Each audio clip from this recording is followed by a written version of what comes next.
Halo semuanya, jadi pada pertemuan kali ini kita akan membahas berkenaan dengan materi konsep-konsep esensial dalam geografi. Nah, jadi apa itu konsep esensial dalam geografi?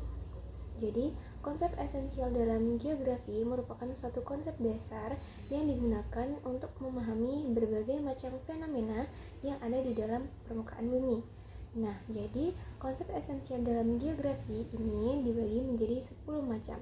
Yang pertama ada lokasi, jarak, keterjangkauan, pola, aglomerasi, morfologi, nilai kegunaan, kemudian interaksi atau interdependensi, kemudian ada diferensiasi area dan juga ada keterkaitan antar ruang.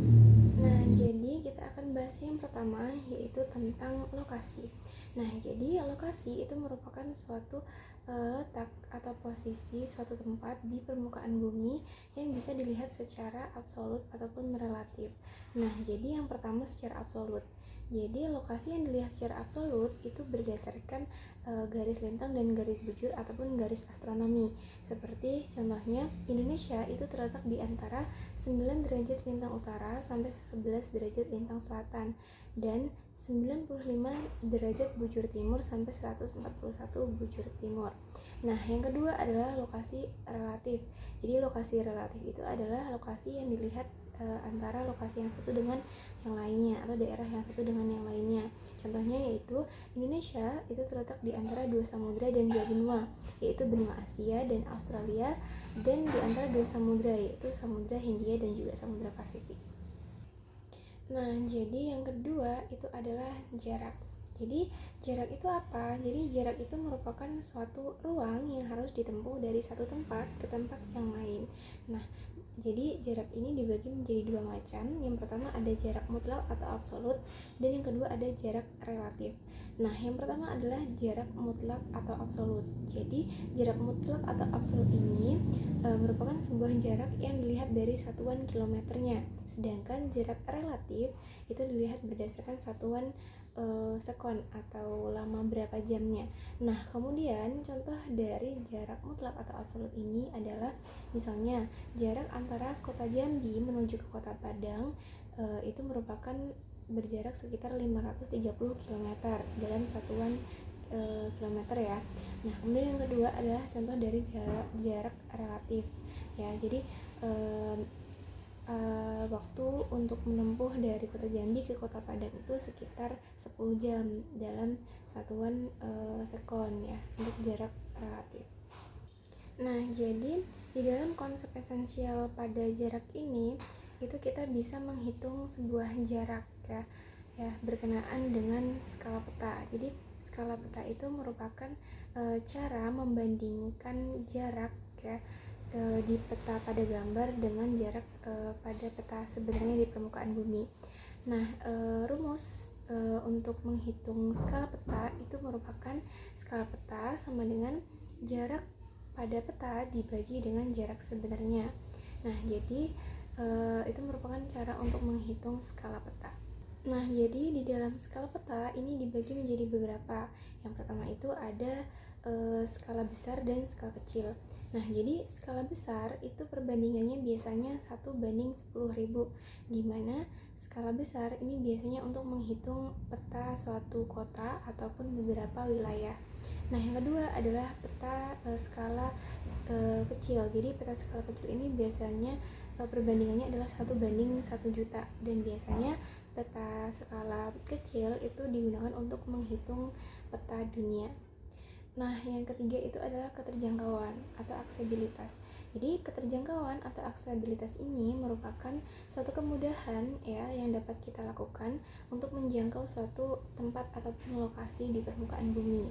Nah, biasanya aksesibilitas atau keterjangkauan ini dilakukan untuk melakukan distribusi ya ataupun distribusi yang dilakukan ya dari satu tempat ke tempat yang lain karena mengalami hambatan misalnya berkenaan dengan letak geografis ataupun sarana transportasi. Nah, jadi yang keempat itu adalah pola. Jadi pola itu merupakan suatu persebaran penduduk ya yang biasanya kebanyakan itu dialami pada masyarakat di sekitar pinggiran pantai. Jadi pola pemukiman penduduk masyarakat di sekitar pinggiran pantai itu cenderung lebih untuk mengikuti pola pemukiman memanjang, untuk mengikuti arus pinggiran pantai begitu ya, karena terdapat beberapa keuntungan seperti dari segi ekonominya. Jadi mereka bisa memanfaatkan hal tersebut untuk menjadi sumber ekonomi mereka. Nah, jadi yang kelima itu adalah morfologi. Jadi morfologi itu merupakan bentuk permukaan bumi, dan biasanya bentuk permukaan bumi ini bisa disebabkan oleh beberapa faktor, yaitu seperti karena faktor aktivitas manusia ataupun karena faktor fenomena alam itu sendiri. Dan biasanya morfologi atau bentuk permukaan bumi ini sendiri digunakan oleh masyarakat untuk membentuk suatu pola persebaran atau pemukiman penduduk. Dan biasanya pemukiman itu dilakukan di tempat-tempat seperti dataran rendah yang landai ya, yang cocok digunakan untuk pemukiman. Nah, berbanding terbalik dengan proses pertanian ataupun aktivitas pertanian itu sendiri yang lebih cenderung dilakukan di dataran yang tinggi seperti pegunungan.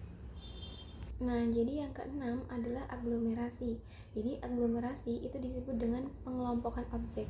Jadi aglomerasi atau pengelompokan objek ini sendiri merupakan suatu persebaran penduduk yang biasanya itu dilakukan secara berkelompok ya, di suatu wilayah atau di suatu tempat tertentu gitu ya, berdasarkan kesamaan daerah asal misalnya.